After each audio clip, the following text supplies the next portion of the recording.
Olá! Teve medo? Não tenha medo de mim!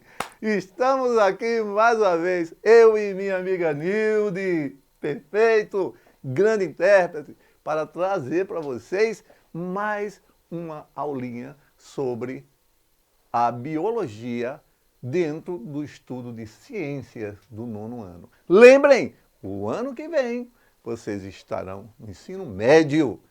Vacina chegou, pandemia se foi, acreditamos, né? Acreditamos. E aí, vida que segue, vamos em frente com essas memórias positivas. Vocês contarão para os seus filhos que, durante a pandemia, foi obrigado a ficar em casa e aí assistir as aulas pela televisão, pelo canal TV Câmara, às sextas-feiras, a aula de ciências do professor Sérgio Mala. Então, a aula de hoje é bem interessante, que seria conhecendo os gametas, que são células reprodutivas, espermatozoide e óvulo. Espermatozoide, a palavra significa semelhante a uma semente. E o óvulo vem de ovo, né? Uma origem que vai determinar um organismo depois de várias etapas subsequentes. O objetivo de aprendizagem é descrever sobre os gametas, que são células associadas à formação de novos seres vivos, através do processo de reprodução sexuada e como surgem meninos e meninas. Você não tem dúvida? Como foi que eu surgi? Como foi que minha irmã surgiu? Né? E assim sucessivamente. A menina pergunta a mesma coisa numa época da vida. E a gente vai elucidar, tá certo? Digamos aqui, essa proposta da aula estaria basicamente 09 e a competência 08, que seria basicamente descrições de processos. Então venham para cá. Veja o que é gametogênese. O que é isso? Para que um organismo faça reprodução sexuada, é necessário que ele produza gametas, que são células reprodutoras ou células sexuais. Células reprodutoras ou células sexuais. Preste atenção. No teu corpo, você tem células somáticas e células germinativas. Tirando as que são produzidas nas tuas gônadas, testículos no homem, ovário nas meninas, o que sobrou é células corporais, é células somáticas, são células do corpo. Beleza? Só os gametas que são células diferentes. Os gametas têm uma particularidade. Se as nossas células do corpo têm 46 cromossomos, o gameta só tem 23, não é? Por exemplo, eu tenho 23, a minha mulher tem 23. Quando juntar 23 com 23 dá quanto? 46.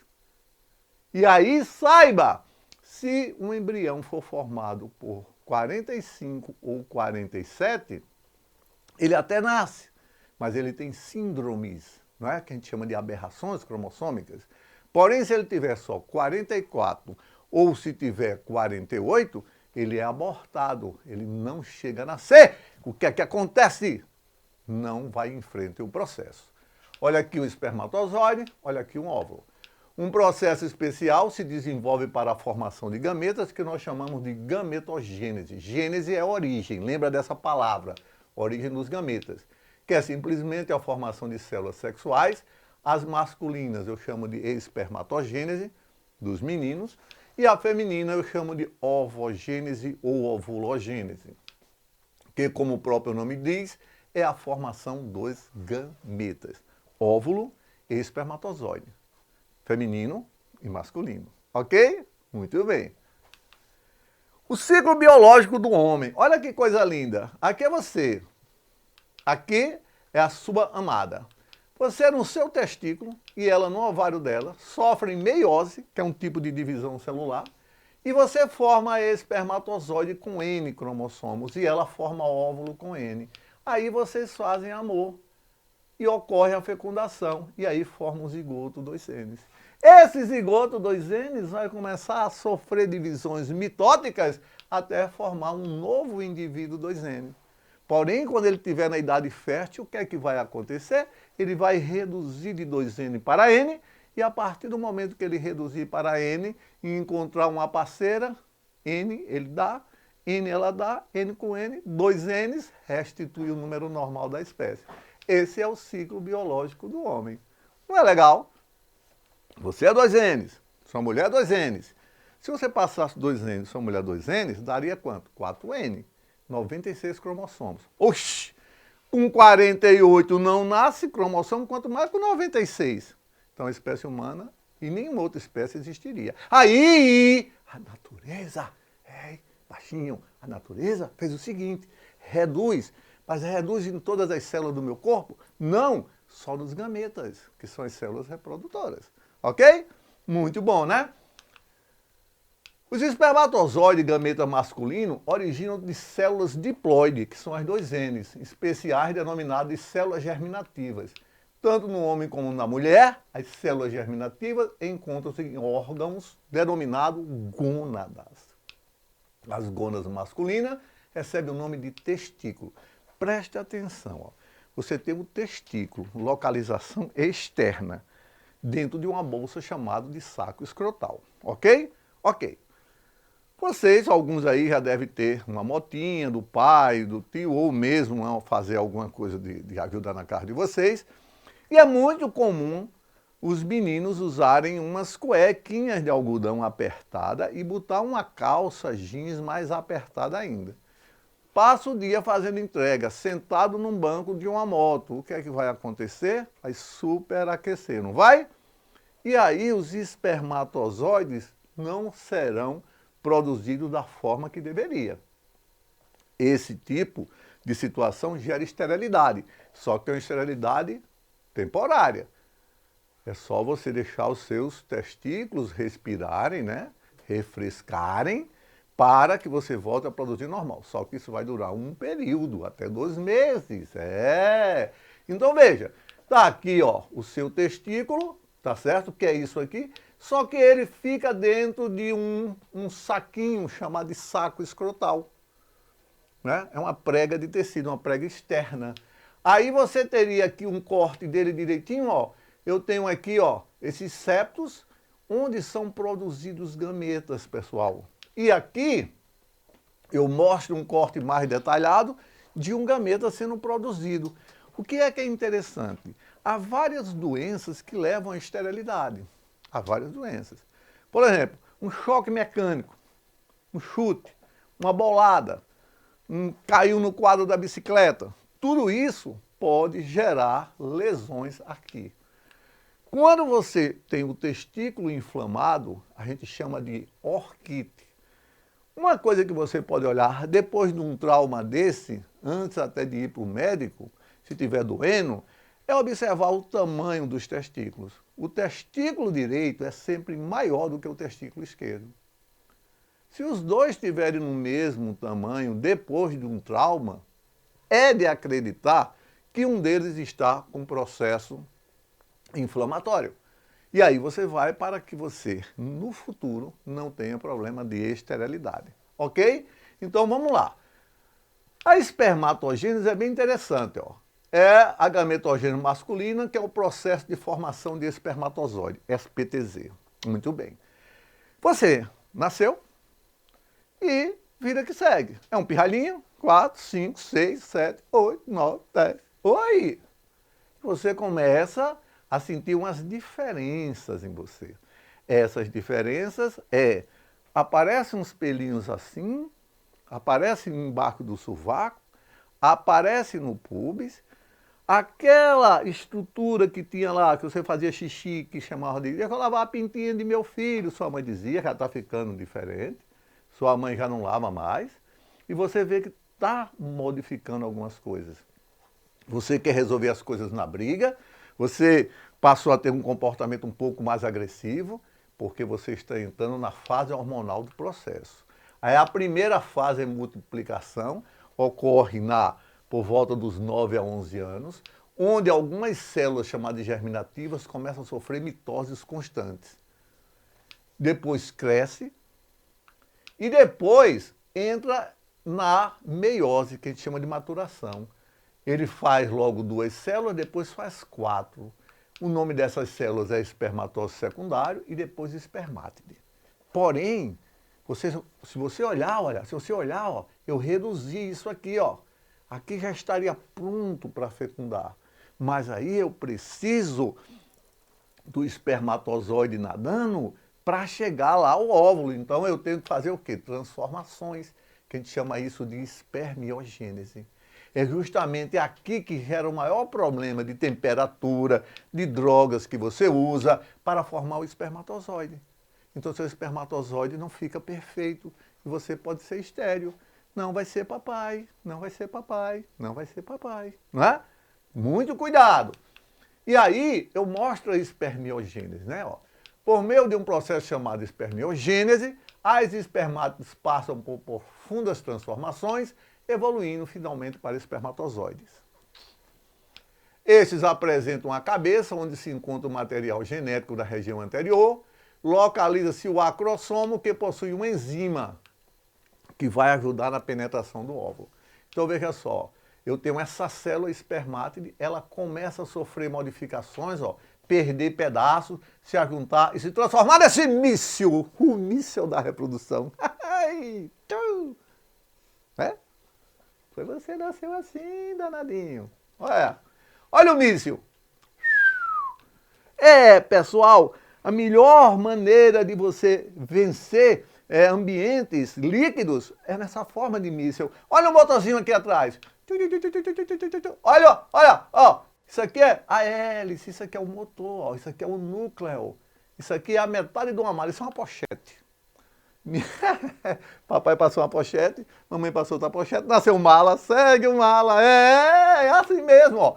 Ó, logo após a cabeça, segue-se a peça intermediária, com inúmeras mitocôndrias. Tá aqui, ó. Aqui as mitocôndrias, é um motor, né? E por isso que o sêmen como um todo, ele é adocicado, ele é açucarado. Porque ele precisa dar energia para esse espermatozoide. E esse espermatozoide vai feito um louco atrás do óvulo lá. Aí, galera, o que é que a mulher faz então, professor? A mulher também tem. A mulher tem os seus caprichos. Ela faz também o gameto, ó. É o processo, a ovogênese, é o processo que abrange a formação nas gônadas femininas, não é? Ovários dos gametas femininos. Olha aqui um ovário lindo, né, gente? Aqui, ó, onde é que ele fica na menina? Olha, presta atenção, ó. Professor, o senhor é professor de ciência, né? Como é que o senhor sabe disso? É necessário, gente. A menina diz, professor, eu tô com a dor aqui, ó. Será que é um ovário? O quê? Você é louco? Ovário aqui? O ovário aqui, ó, é do sovaco? O ovário é não, bebê, é não. O ovário é aqui, ó. Olha o desenho onde é que ele fica, ó. Região pélvica. Não tem uma linha assim? Não tem uma linhazinha assim? Não tem uma linha? Ele fica ali naquela região, ó. Tá? Um do lado direito, outro do lado esquerdo. Se estiver doendo aí, pode ser, né? E aí você vê assim, pessoal, que é aqui que vai ser produzido o óvulo, né? E eu já falei de todas essas estruturas, não vou repetir. Vou adiantar. Olha aqui, no ovário, as células germinativas começam a sofrer mitose. Espera aí, professor. O senhor falou que no menino é por volta dos 9 anos, né? Na menina é a mesma idade? Não. Se a mulher estiver grávida e for uma menina, ela já começa esse processo. Tá vendo como a menina é adiantada? Já começa o processo. E aí para. Porque você nasceu, não tem mais hormônio. Aí você passa 1 ano, 2 anos, 3 anos, não sei o quê. Ai, cadê minha Barbie? Eu vou brincar de casinha, eu vou fazer comidinha, né? A menina que como a gente cria, assim, tal, né? Uma criação meio cultural. Mas beleza. Aí, de repente, você começa a sentir alguma coisa estranha. Você não tinha notado, mas você tomou um banho, quando olhou no espelho, uma pitombinha. Você viu que a sua axila estava com um cheiro um pouquinho mais forte. Eita, os hormônios, olha. E aí, de repente, não mais que de repente, você está brincando quando vê a calcinha com sangue. Me cortei! Não cortou. Menstruação. Menarca. Você iniciou um processo de preparação do corpo para a gravidez no futuro, ok? Então, ó, nesse caso, você todo mês vai liberar um ovócito 2, então a gente libera um ovócito 2, né? Você aí, quando disser assim, professor, eu acho que eu estou ovulando, estou com a dor no ovário, não sei o quê, faz 15 dias que eu menstruei. Pronto, você está ovulando. Mas é óvulo que você libera? Não, é ovócito 2. O óvulo só se forma quando você tiver a relação sexual e o espermatozoide tocar no ovócito. Senão, você nunca vai terminar uma meiose 2, ok? Lembre disso que eu vou perguntar nos exercícios de fixação. Beleza. Aí você tem aqui, ó, um ovário cortado mostrando, ó, desenvolvimento folicular, folículos primordiais, né? Folículo maduro, liberação, tá vendo aqui, ó? Corpo amarelo desenvolvido. Quando você ovula, esse bichinho ele fica bem ativo, porque ele espera 2 dias para que ocorra a gravidez. Passou 2 dias depois de ovular, não é menstruar não, não! Ovular. Geralmente 15 dias depois da menstruação. 2 dias passou, você só vai engravidar no outro mês. Já era, fechou. Beleza? Ô Mala, e por que eu não menstruo logo? Porque os hormônios não, eles caem todo de uma vez. Esse corpo aqui, ó, amarelo, ele vai regredindo, regredindo, regredindo, menstruação. O mês seguinte, professor, mesma coisa de novo. Aqui eu tenho um espermatozoide, aqui eu tenho um óvulo. O espermatozoide é esse bonitão, ó, na cabeça aqui, ó, um míssil, a cauda, a peça final. Olha o óvulo como é bonitão, ó. Isso aqui é a célula, isso aqui são outras células que acompanham o óvulo, para impedir que, por acaso, um espermatozoide de outra espécie pudesse fecundar uma outra. Não pode. Então, o espermatozoide humano, ele é preparado com as enzimas que tem aqui para romper isso aí. Só ele que vai poder fazer esse processo. Aqui eu tenho os gametas, o óvulo, N igual a 2, espermatozoide N igual a 2. 2 mais 2, 4. Zigoto tem 4. Bora agora extrapolar para a espécie humana? Vamos! Quando tem o espermatozoide na espécie humana? 23. E o óvulo? 23. 23 com 23, 46. Beleza? É quando você soma um com o outro para restituir o número normal da espécie. Eu tenho um irmãozinho que tem Down, síndrome de Down. Ele tem 47 cromossomos. Ele tem 3 cromossomos no par 21. E normalmente foi a mulher que passou 2, 21, ela devia ter passado 1. Ela passou 2. E quando somou com 1 do marido, fez 3. E por isso, todo aquele problema que acompanha um paciente com síndrome de Down é devido a você ter a mais. Então, tire da cabeça que sempre tudo a mais é melhor. Nem sempre. Por exemplo, dor a mais é melhor? Não. Beijo a mais é melhor? É, professor! Uhul! Né? Chocolate a mais é melhor? Sorvete a mais é melhor? É. E pisa a mais? Não é, né? Então, cuidado. Agora, pessoal, como é que nasce menino e menina? Bom, minha mãe, ela é XX. O meu pai é XY. Então, 50% dos gametas do meu pai é X, 50% é Y. Quando o pai pegou mãe, e entrou os espermatozoides tudinho dentro de mãe, aí foi aquilo lá. Tinha um amigo aqui, que estava falando aqui no estúdio, que é a nossa primeira vitória. E aí, quando o cara vê aquele cara que é bem desprovido de beleza, que diz, meu amigo, você foi um vitorioso, os seus competidores deviam ser ruins demais. Ainda bem que nasceu você, porque o resto devia ser... Não, não é isso. São várias situações, gente. Quando o homem ejacula, o ácido da entrada da vagina já mata um bocado de espermatozoide. Sobe pelo útero. Tem um lado direito e um lado esquerdo. O ovário, que está saindo um óvulo esse mês, é do lado esquerdo. Quem foi para o lado direito dançou. Quem acertou para o lado esquerdo, mas ali como é que escolhe? Não escolhe, eles vão no fluxo. Segue o fluxo, né? E aí eles vão nadando contra os cílios da tuba uterina. Você nada para cá e eles botam para trás. Você nada para frente e eles botam para trás. E de repente você encontra a nave mãe, que é o óvulo. Aí a galera junta por todos os lados, um tentando penetrar primeiro do que o outro. O primeiro que tocar na membrana ovular é o que fecundou, é o que fez você nascer. Então, por exemplo, a mulher é sempre X, lembra disso? Se o homem manda o Y, XY, daqui nasce o menino. A mulher é sempre X, se o espermatozoide for carga X, ó, XX, daqui nasce a menina. Não achou? Então as meninas nasceram pelo encontro dos 2X. E o menino? O Y do pai e a mãe sempre X. Ok! E fechando, aqui eu tenho um óvulo, ó. Aqui são aquelas células que a gente chama de comitiva ovular. Aí, se você observar aqui, ó, óvulo rodeado por espermatozoide, essas coisas amarelinhas são espermatozoides, são muitos que ficam ao redor dele, todo mundo querendo entrar, todo mundo querendo entrar, todo mundo fazendo reação para poder entrar. E esse danadinho aqui, ó, o nome desse espermatozoide é Quevedinho. Quevedinho começou aqui, foi o que chegou, foi o que ganhou. E olha só, aqui você tem um zigoto. O que é o zigoto? É a união desse espermatozoide, o espermatozoide não, o material genético dele com o material genético daqui. E aí, pessoal, ocorre uma das grandes maravilhas da vida. Por sinal, um milagre é quando uma célula microscópica, que você não consegue ver, ela rompe todas essas barreiras, luta contra a correnteza, contra a acidez, contra tudo, encontra um óvulo, se funda o óvulo depois de uma grande competição, funde os núcleos e aí começa um processo de divisão que vai culminar com a vida. Esse é o grande milagre. Isso foi o que fez eu nascer, a minha amiga Nilde e vocês aí. Então agradecemos a Deus o tempo todo e ainda é muito pouco para esse milagre da nossa existência. Conexão Escolar, a educação no seu lar. Professor Sérgio Mala, até a próxima. Estou emocionado.